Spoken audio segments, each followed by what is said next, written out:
विजयपुर के बाहर एक पुराना बंगला था। लोग उसे शापित घर कहते थे। दशकों से कोई वहां नहीं रहा था। कारण एक औरत की आत्मा। अनिल, सुनील और रेखा, तीन दोस्त, जिज्ञासा से एक रात टॉर्च लेकर उस बंगले को देखने पहुंचे। बाहर हवा अजीब तरह से गूंज रही थी। दरवाज़ा हल्का धक्का देते ही ची ची की आवाज़ से खुला। अंदर मकड़ी के जाले, टूटी कुर्सियां और दीवारों पर धुंधली तस्वीरें।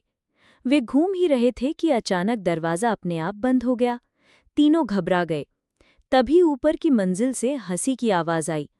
उन्होंने टॉर्च डाली तो देखा, सफ़ेद कपड़े पहने, बालों से चेहरा ढके एक औरत धीरे धीरे सीढ़ियों से उतर रही थी।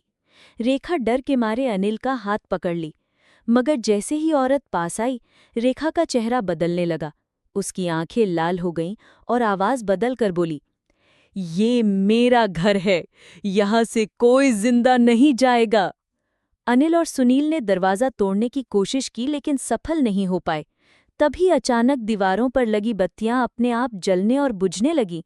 साए दीवारों पर नाचने लगे। रेखा अब उस आत्मा के कब्जे में उनकी तरफ बढ़ रही थी। दोनों ने पूरी ताकत से दरवाज़ा धक्का दिया।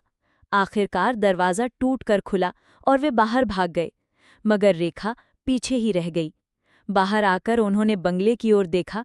खिड़की में रेखा का चेहरा दिख रहा था, लेकिन उसकी आंखें और मुस्कान अब उस औरत जैसी थी।